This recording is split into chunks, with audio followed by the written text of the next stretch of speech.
Y seguimos con uno de los focos, el foco preocupante, los dos focos son preocupantes. Hablamos de Santiago de Chile y hablamos de Bolivia, pero ahora nos vamos a centrar en Bolivia con Pablo Stefanoni, periodista, historiador, que ha vivido además en Bolivia y conoce el paño, como quien dice. Pablo, buenas noches, bienvenido. Buenas noches, ¿qué tal? Muchas gracias por la invitación. Una situación preocupante, sobre todo por la ola de violencia que se ha desatado y que continúa.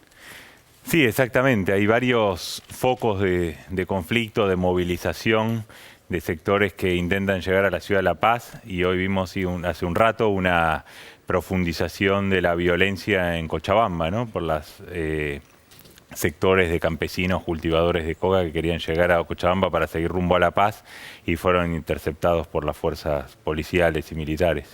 Pablo, ¿cómo te va? Estamos hablando de Cochabamba. A ver si nos puedes contar un poco cómo es la fractura regional en Bolivia. Uno se escucha mucho hablar de la Medialuna, Santa Cruz. Bueno, ¿qué pasó con Potosí, que era Proevo y ahora es Santiago? A ver si nos contás ese aspecto del conflicto que es muy definitorio. Sí, en Bolivia, bueno, es un país muy regionalista donde las regiones, la lucha de regiones, por decir así, es un elemento siempre muy importante. En el 2008 se vio la Medialuna, que articulaba las regiones del Oriente contra Evo Morales. Lo que hay que decir es que el proceso político que lideró Evo Morales nunca tuvo tanto peso en la región oriental de Bolivia, o sea, ni ideológica ni políticamente. Si bien Evo Morales llegó a ganar ahí, nunca penetró ideológicamente igual que en el occidente andino, donde el proyecto nacionalista popular, por llamarlo de algún modo, fue muy exitoso en términos de adhesión social.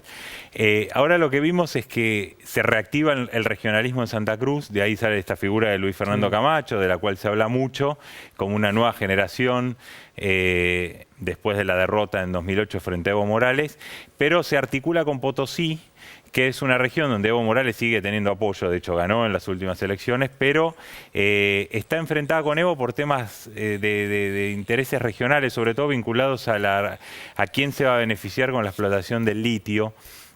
Y sobre todo una sensación que tiene Potosí de que desde la colonia es una región llena de minerales que se explotan, se fuma en esos beneficios y la región sigue sumida de algún modo en el subdesarrollo. Entonces hay eso acumulado y cada tanto estalla. Eso viene generando una nueva movilización de la región hace ya bastante tiempo, y el comité cívico de ahí, que es un organismo regional, se alió, Marco Pumari, el hijo de mineros de esa región, con Camacho, y se fue articulando como otro bloque de descontentos, por decir, que se fueron sumando. Todas las disidentes de algún modo de organizaciones sociales que se fueron enfrentando con Evo Morales se fueron sumando a esta especie de insurrección, golpe, bueno, eso es un debate aparte, ¿no? Hablabas de Cochabamba y de hecho fuerzas combinadas, policiales y de las Fuerzas Armadas, militares más que todo, reprimieron hoy una marcha de miles de cocaleros. Estamos viendo las imágenes en este momento.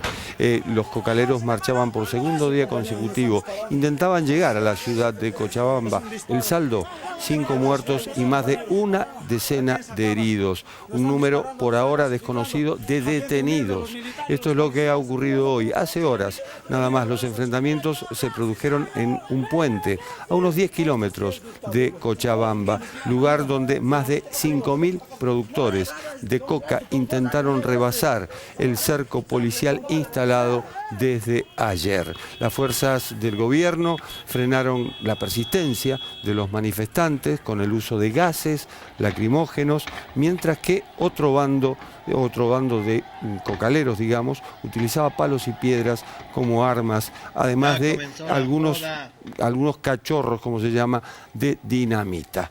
Esto es lo que está ocurriendo hoy, esto es lo que ha ocurrido hoy, Pablo, y realmente es preocupante. Sí, hay una mezcla de intentos de buscar canales de diálogo entre el gobierno y el movimiento del socialismo que controla el Parlamento. O sea, es muy difícil que este gobierno pueda gobernar si no incluye algún tipo de pacto con el Parlamento, porque el Parlamento tiene mayoría en el movimiento del socialismo y para viabilizar las elecciones necesita pactar ahí. Y por otro lado estamos viendo movilizaciones en el Alto, en esta región de Cochabamba, y además una actitud del gobierno de ser quizás empezar demasiado rápido a tratar de desarmar ciertas políticas, cuando en realidad la presidenta interina, Yanine Áñez, pertenece a un partido que obtuvo el 4% de los votos. Llegó ahí por esta sucesión constitucional complicada porque el Parlamento no la ratificó, pero su misión básicamente es convocar a elecciones libres y que todos las reconozcan y eso pueda de algún modo buscar una resolución de este conflicto. Si el gobierno se empieza ya planteando cambios políticos sustantivos, me parece que puede entrar en problemas porque no tiene, en el interior de este gobierno no está no tiene apoyo ni del movimiento del socialismo de Evo Morales ni de Carlos Mesa, que salió segundo, no está en el gobierno, o sea, apoyó globalmente esta sucesión, pero es un gobierno que es muy minoritario en términos de representación política y tiene unas figuras, algunos ministros y ministras un poco radicalizados en su tono también, como vimos estos días, ¿no? Radicalizados en su tono y un lenguaje que uno desde acá advertiría como racista, muy racista. Digamos, ¿es una característica política? Sí, bueno, lo del racismo en realidad empezó con la cuestión, creo que no tanto en los funcionarios, uno de los aspectos fue la cuestión de la quema de algunas banderas de huipalas que generó una reacción sobre todo en el Alto. Me parece que la radicalidad del gobierno sobre todo vino por el lado político. La ministra de Comunicación, que es una periodista, dijo que iban a perseguir a los periodistas sediciosos. El ministro de Gobierno que iba a haber una cacería contra algunos funcionarios específicos del gobierno anterior. Entonces, y empezaron como a desarmarse estas políticas y sobre todo empezó un discurso sobre los supuestos subversivos extranjeros que está generando mucho ruido, ¿no? Diciendo que médicos cubanos no eran médicos cubanos, sino en realidad estaban armando los saqueos, entonces hay todo un discurso sobre la subversión que puede ser complicado porque la situación es tal que cualquier cosa que aliente un poquito más, que ponga un poco más de nafta al fuego es compleja. Mientras tanto, Evo Morales también tiene el dilema de movilizar más a sus bases o habilitar la negociación. Creo que por ahora está jugando en los dos bandos desde México.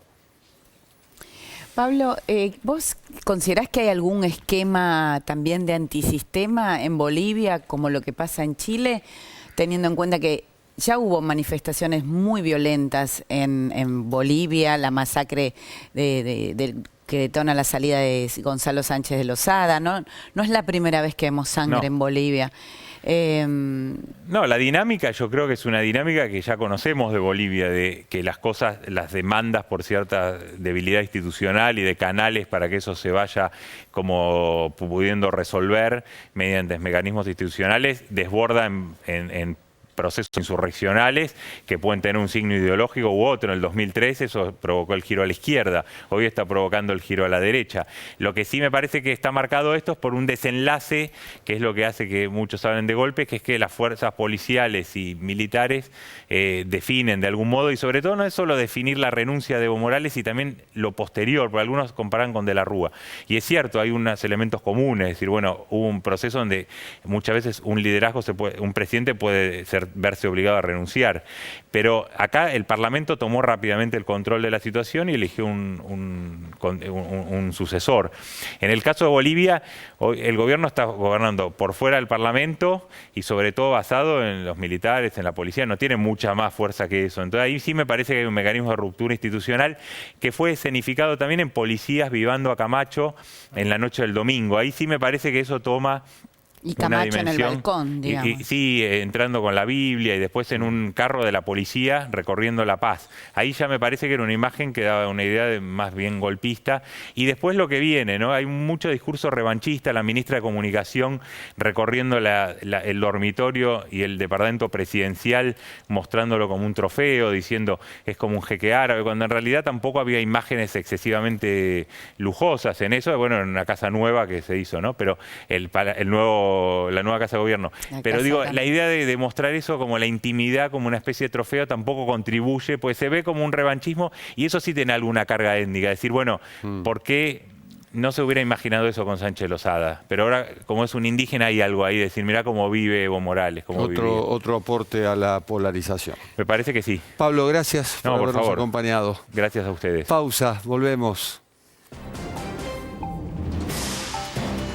En instantes, España con gobierno de coalición. Un acuerdo entre el Partido Socialista y Unidas Podemos abre la puerta para el primer gobierno de este tipo en España, tras unas elecciones en las que los ultraderechistas de Vox duplicaron sus bancas, encendiendo alarmas. Además, Lula es libre nuevo escenario en Brasil, con el expresidente fuera de la cárcel, se modificó el tablero político del gigante sudamericano, donde, según encuestas, cae la imagen del presidente Jair Bolsonaro y sube la del líder del PT.